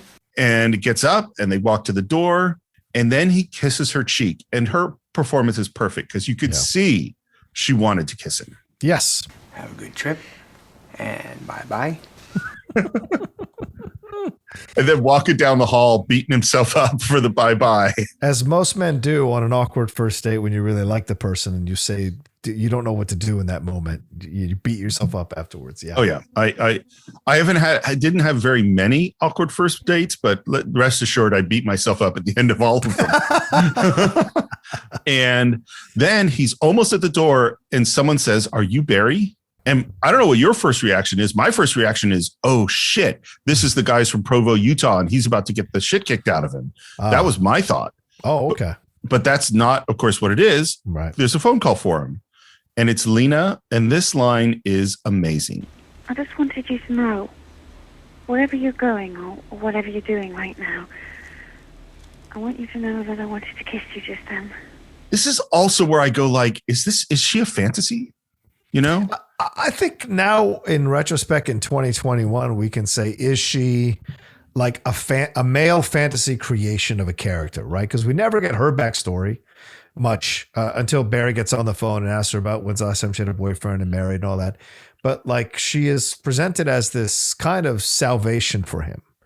So I can see people having an issue with it, but I also like that this is a movie and we can have a little fantastical moments. And she realized, I think when she goes back in to ask him out in front of his coworkers, in front of Luis Guzman and them, she realizes she has to be the aggressor here. And that she can be because he doesn't have a mean bone in his body towards her. And so she can take these kinds of chances to reveal her feelings and it allows him to open up. Do you know what I'm saying? She understands that if she opens up, he will feel more safe to open up with her. Right. So, yeah. I think the movie is the movie. So I don't think she's a fantasy exactly. I think the movie is the movie.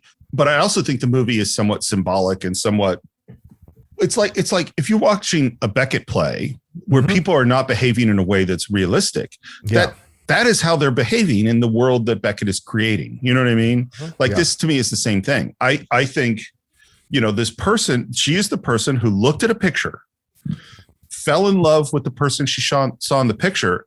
And normally, if you fall in love with the visual image of someone, that is not their reality. Right. They're a person. They have flaws and they're not what they look like on the outside. Yeah. For whatever reason, she looked at that picture and understood Barry, flaws and all, and fell in love with him, not despite his flaws, but partially because of them. It doesn't see them as flaws. She sees them as awesome. I also think though, what's weird is, the Madonna horror thing, that concept, that's this movie. You have Georgia and you have Lena. You have the sisters and you have Lena. You have the awful women and you have the angel, the perfect woman, True. And then he goes to go back to her apartment, but can't find it. Yeah. It's beautifully filmed, him running around, him looking at the numbers, him running up and down the hallways, him going downstairs and almost out into the street and then back upstairs. It's just a totally small thing. With my students, they are almost all the time shooting in the hallways of boring Los Angeles apartment buildings. Oh, I'm sorry. Because that's where they live. I mean, how are they going to get a better location? So I have seen so many movies in hallways like this one. And this movie is proof that you can make the boring Los Angeles apartment building so visually thrilling. Because it is. This sequence is gorgeous, even though the location you would think is not interesting. Yeah. Finally finds his door, rings the doorbell, and the music is romantic, and there is just a great, great kiss.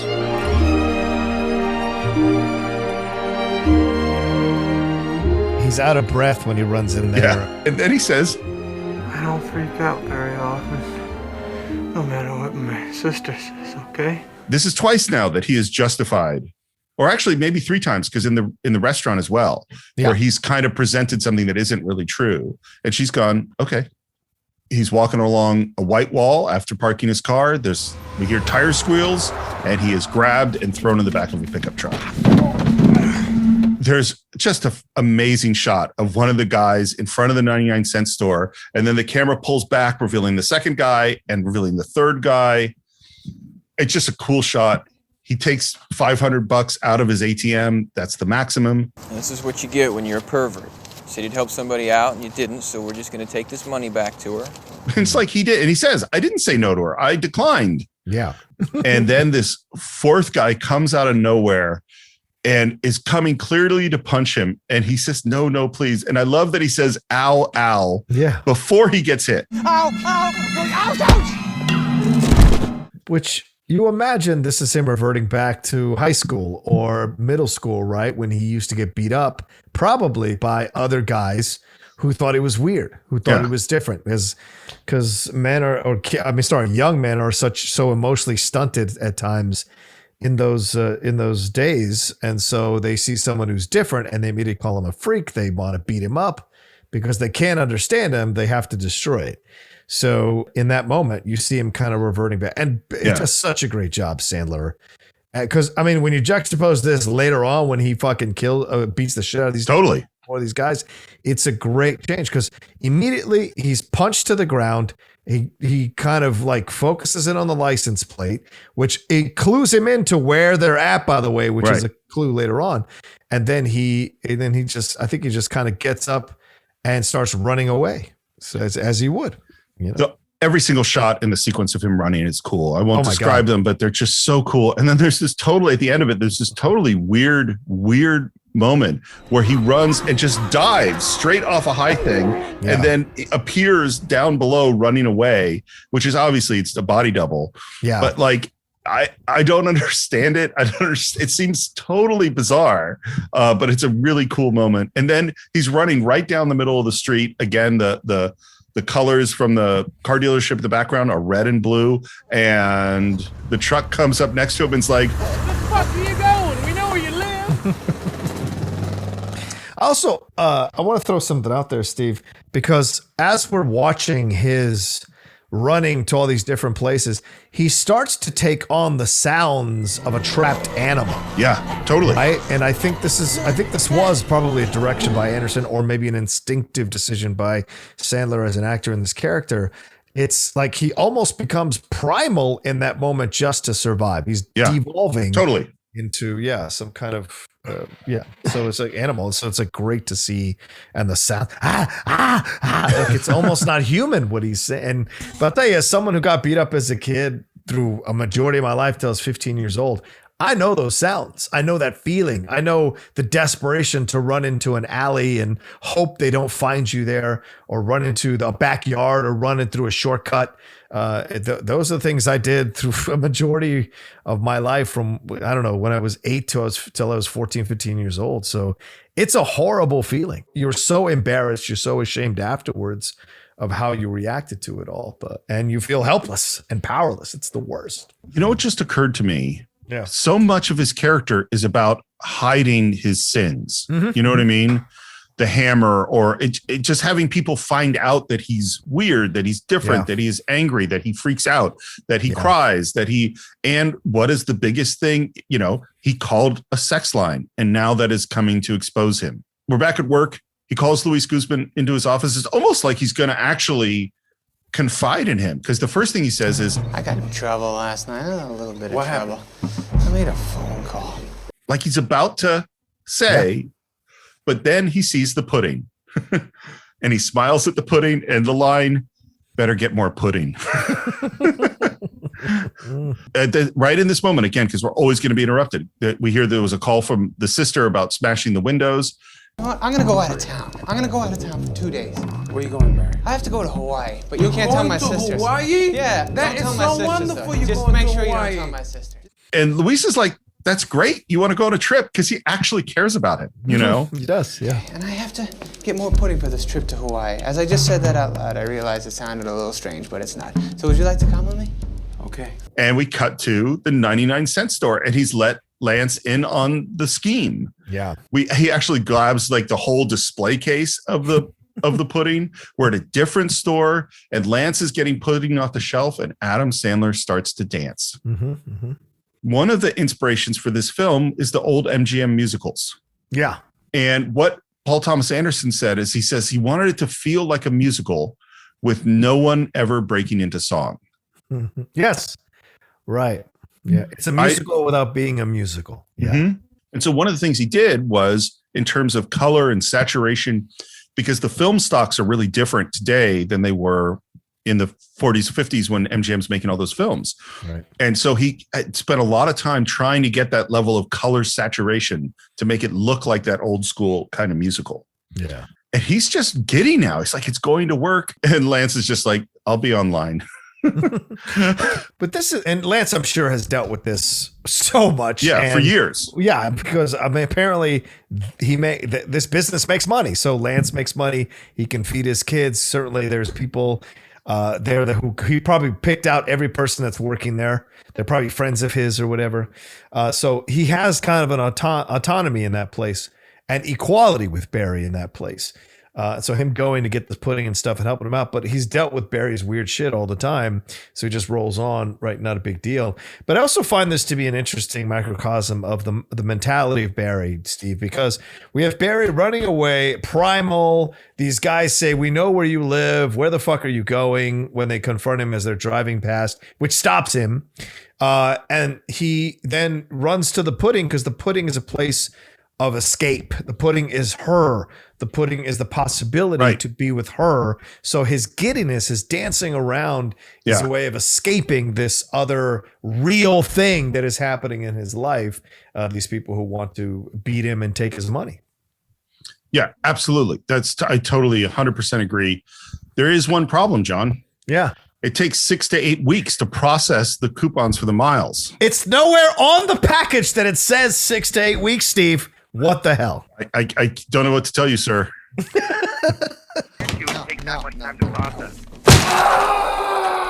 You know, we've seen him have a lot of angry reactions. Yeah. This might be the angriest because he punches that wall.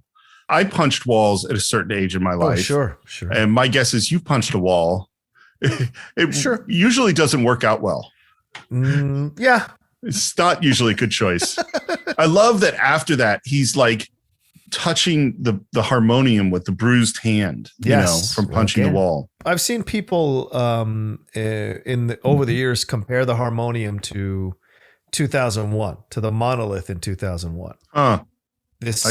Which symbolizes evolution, right? Which symbolizes And so the harmonium is a place he comes to for solace, but also a symbol of his evolution, like of moving out of this place in his life to something that's better, right? Or might be better. And I feel in this moment, I think it's never more clearer that comparison makes sense than in this moment. He goes out to talk to Lance. I love that right when he walks out to talk to him, Lance is sitting down and then the chair just randomly breaks. Oh! And we kind of ignore that. And basically he's going to go and he'll take care of the pudding. And we start to hear the music of a song that is one of the strangest choices that works so well, which is Shelley Duvall singing He Needs Me from the Robert Altman film Popeye.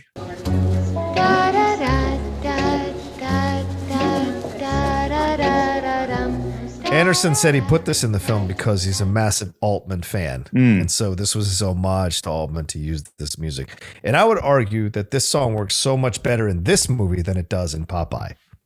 Well, I would argue that this is a much better movie than Popeye. Oh, fair. I think everything. Although when I was a kid, I loved Popeye. It combined two of my favorite things. It combined Robin Williams, who was my favorite comedian. Mork and Mindy was my favorite show at the height of his comedic Robin Williamness with Popeye, which I watched. I love Popeye cartoons. So I thought this was a great movie. I haven't watched it in 20 years. I would be very curious to watch it today. Yeah, might be an interesting live show one day. Maybe. He runs down the hallway in the airport. And again, he's in the blue suit. The carpet is blue. The people that take his tickets are red. He ends up on a plane, never been on a plane before. It's very cute.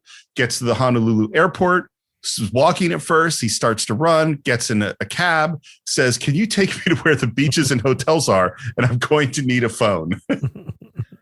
And then he's on the street. A crazy parade is going by. Again, this is where it's really looking like an MGM musical. And he is on the phone calling his sister. Yeah.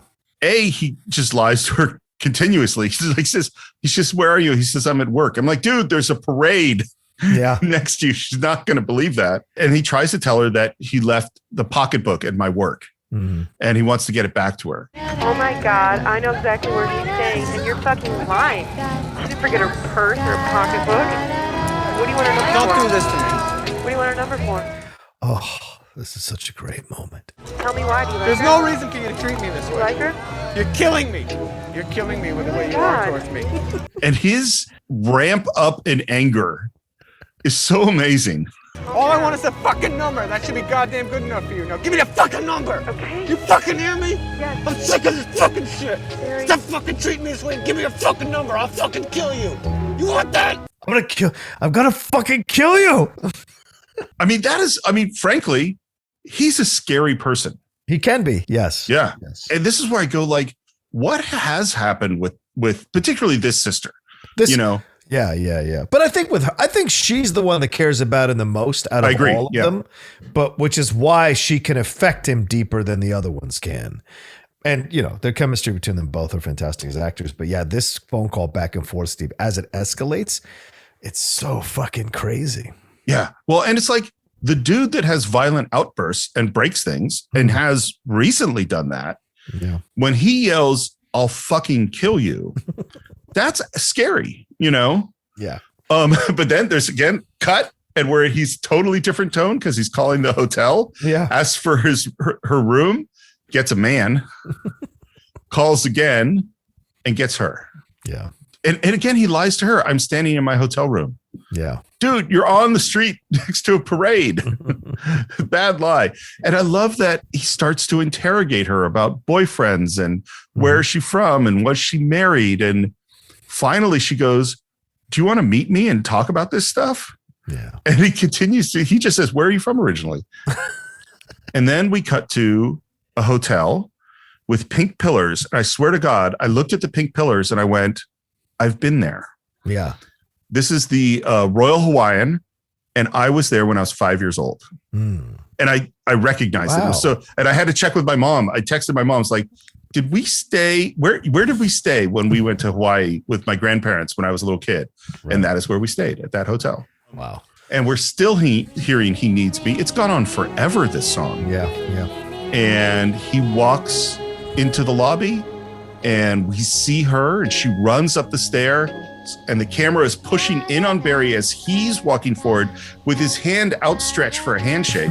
It pushes him on her as she's running forward, and she doesn't shake his hand. She collides with him in a romantic kiss. I love that he goes, "Oof."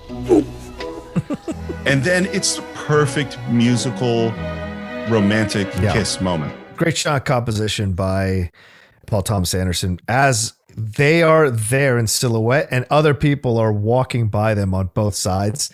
Feels like something you'd see in a musical. So it's just perfect. Yeah, it's gorgeous. Everything, they're silhouetted. The crowds are walking by in front of them and behind them.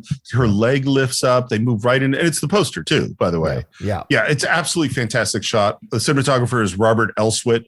And, it's beautiful. And this is one where I really wonder, the collaboration between a cinematographer and a director, sometimes the cinematographer is really picking the shots, is really doing the lighting and doing the lion's share of the work. And the director is really working with actors and really working on the script, or they're more interested in post or in other things. And sometimes the director is super, super involved with every single choice in terms of camera. My guess is Paul Thomas Anderson is the latter. Yeah.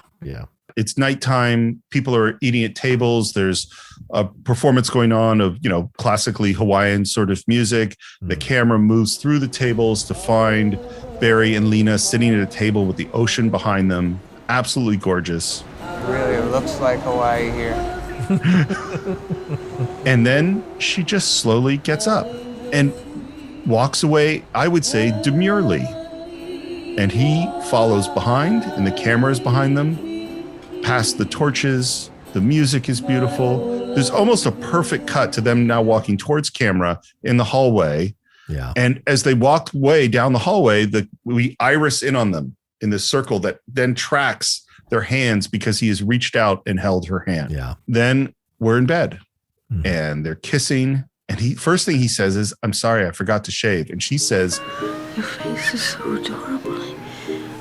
Your skin and your cheek. I want to bite it. I want to bite your cheek and chew on it. It's so fucking cute."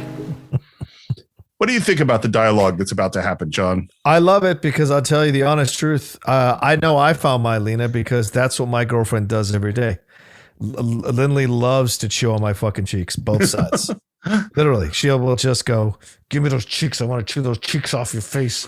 And so I let her do it, and I have no problem with it because I know it's her way of expressing her love for me. And now I don't want to take a sledgehammer to her face or anything, but there are moments where I hug her really tight when we're cuddling in bed or whatever, and it's my way of the same thing, and she loves it. So, everyone's got their weird shit, man. Everyone's got their weird shit, but it's how she shows me she loves me. She just actually, before we came back from our break, she was gnawing on my cheeks. Oh, I think this dialogue is amazing because I think it's like acceptance. You know what I mean? Of each other. Yeah. Each other's weirdness. Yeah. The fact that he says, "I'm looking at your face and I just want to smash it. I just want to fucking smash it with a sledgehammer and squeeze it. You're so pretty." and then she ups it to, "I want to chew your face. I want to scoop out your eyes and I want to eat them and chew them and suckle them." Because he's this person with all of this anger and violence and shit in him. Yeah. And he's been hiding it forever. And even though this is playful and he doesn't actually want to hit her face with a sledgehammer, there's this way that it's like some truth. And I love that he just says, "This is funny. This is nice." Yeah. And then because maybe this is the first time in his life he feels safe, I think. He says, "At the restaurant, I beat up the bathroom. I'm sorry." And she embraces him. Yep. It's beautiful. It's bright daylight, and Lena is on the phone and talking to the sister about some business thing. Yeah. And his sister says, "Did my brother call you?" And she says, "No." Really sorry that didn't work out. No, it's fine. I mean, you wouldn't want to go out with him anyway. Honestly, he's such a freak sometimes. But then Lena responds, kind of agreeing with her, and then his sister pushes back and goes, "Now, wait a minute. You don't have to say that. He's not that much of a freak." It's the weird thing within families where I can criticize my brother or my sister, but if someone on the outside criticizes them, I'm going to come after them because you don't know them the way I know my brother or my sister the way I do, And so I love that she still defends him with all the fucked up way she treats him. She still cares about him and defends him from Lena's comments. I think, we started off an hour ago saying, or whenever we started this conversation, that we're probably going to have to agree to disagree about the sister. I am now 100% convinced that we are both completely right. Yeah, in our own ways. Well, that she absolutely does want him to be happy. She does want him to have a girlfriend. She does want him to do things. And she absolutely doesn't want Lena to date him and thinks of him as a freak and is, that's all there. Right. It's both are happening at the same time. So where'd you have to go? For what? For work. I don't have any business here. I came here for you. That's so good. Yeah. Because again, he feels safe. Oh, and sorry, he's on a payphone, gets Georgia's dirty message answering machine. Yes, this is Barry Egan. I am calling in regards to what took place the other night. I just wanted to tell everybody, I know it was not fair what you did to me, and I am expecting my money back. I realize you have my home phone number. I'm away on vacation right now. If you guys want to reach me shortly, I will be home, and we can discuss how you can return my money. Otherwise, I'm pretty sure that the police can be contacted, and I could do that, and I feel like it's warranted. So let's figure something out. Like I said, I'll be home shortly. Give me a call. Okay, thank you. Now, what do you think he does this? He's got her. He's got Lena. He's got the possibility for more. Is it that he needs the money back? Or is it that Lena has given him this strength to That's what I think. stand up for himself? Yeah. Yeah. I think it's the latter. Okay. I think that's my feeling. Yeah. I mean, I do think $500 means a fair amount to this guy. Right. Yeah. But I don't think that's what it is. Yeah. We're in the waiting room for the airplane, and he asks, "How many planes have you been on?" She says, maybe over 100. And then she says, Can I come home with you when we get there? Of course. Is it okay to ask that? I thought that you were anyways. Kind of vibing together. Yeah, I love it. there's the light as the garage door opens and they pull out in the car and immediately hit from behind. It's a great shot interior when they spin. Fantastic. Yeah. The inhales of breath as they're spinning, both of them. And they're not screaming, they're not yelling.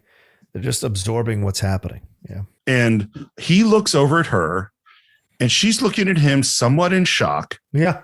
And then you see a drip. Oh, yeah. Of blood from her eye. Oh, man.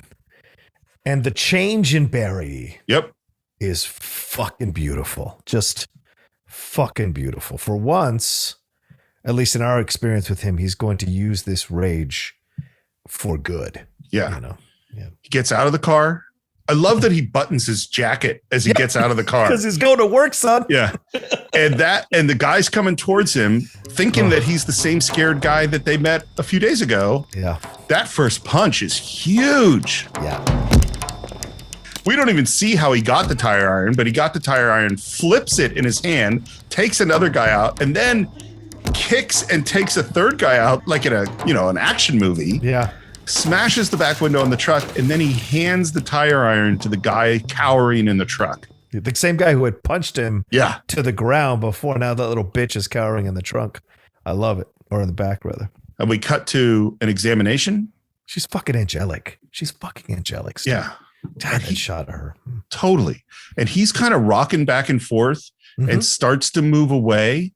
And then the camera stays with him. And then he runs down the hall. You said your name was Georgia. You said our conversation was confidential, and I trusted you. And then you called me. You asked me for money. Am I right? Am I right? Get your supervisor on the phone.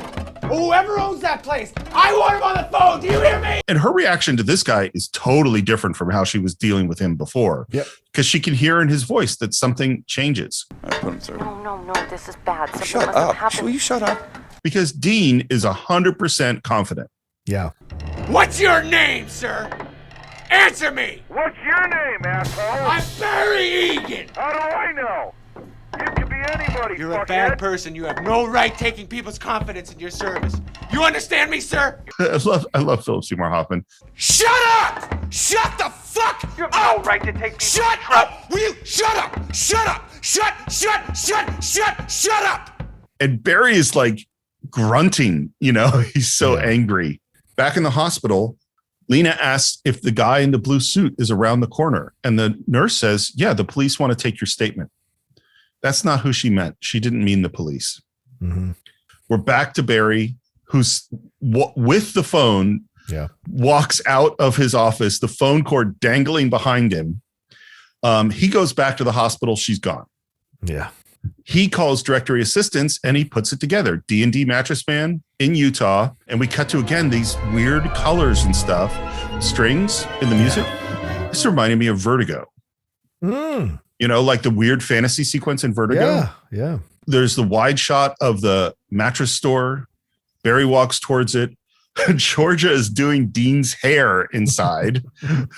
And then they turn and they look and we don't see what they're looking at. And then the camera moves and there is Barry backlit in just a heroic shot. It's a Western standoff. Totally. It's awesome. And at first, Dean is going to bully him. We've seen Dean be completely powerful throughout this whole film. Yep. And that is not what's going to happen. Nope. I have so much strength in me, you have no idea. And they're almost nose to nose. I have a love in my life. It makes me stronger than anything you can imagine. I would say that's that, Mattress Man. And Dean says, you came all the way from LA to tell me that? Yes, I did. And there's a pause. All right. That's that. And he turns and walks away. And then I love as Barry is leaving, he tries to regain his power. Yeah. Yep. And yells, Now get the fuck out of here, pervert! Barry turns back. He's still holding the phone, John. Yeah, yes, he is. Didn't I warn you? That's that.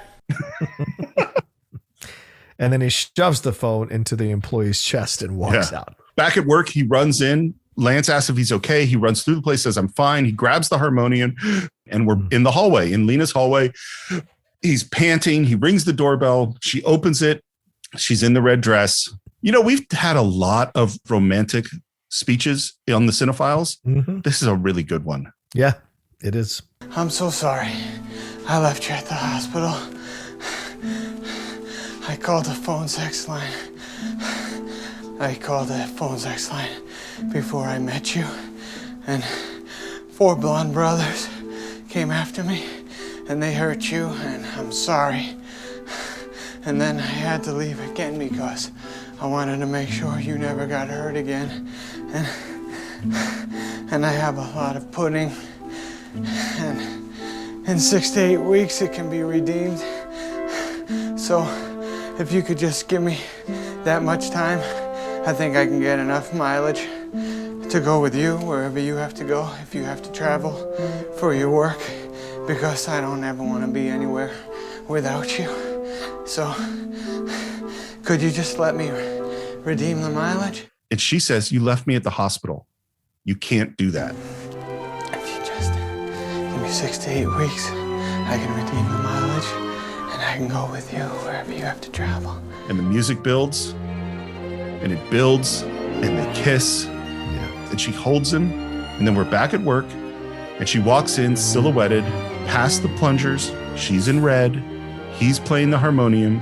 She stands behind him, puts her hands on his shoulders, kind of embraces him as the camera pushes in, and she says, So here we go.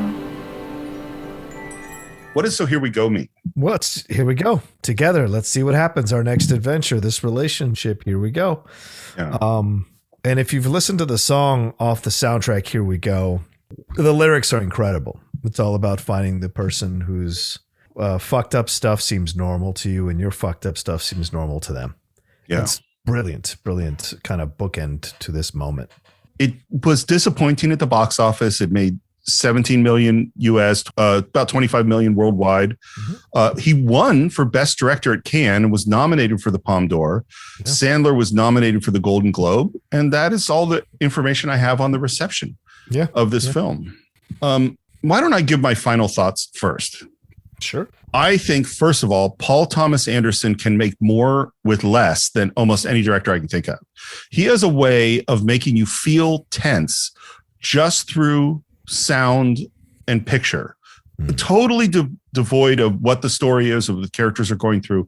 The way he moves that camera around and the sound field that we're in just creates so much tension and emotion. I think Adam Sandler's performance is amazing. I continue to speculate about what this film means, but I also go to that line of, I don't know how other people are. This is a movie that it's almost like it makes the internal life of this troubled person external. That's how I feel about it, is that whether it's a fantasy or subjective or just this is all what happens, I am feeling so much of what this person is feeling throughout this film. And I think that's really powerful. How about you?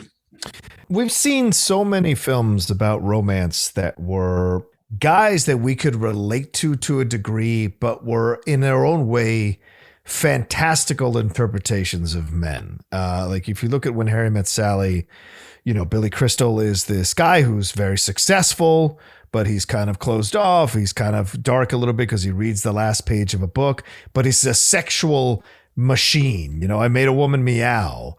We've seen Cary Grant. We've seen, Channing Tatum. We've seen Dax Shepard, for lack of a better term, but we've also seen so many good-looking standard guys in romantic comedies and in romantic films. John Cusack in Serendipity, what have you. But this is a film about people who are not these good-looking, the most accomplished, blah, blah, blah, and they've got some inner turmoil.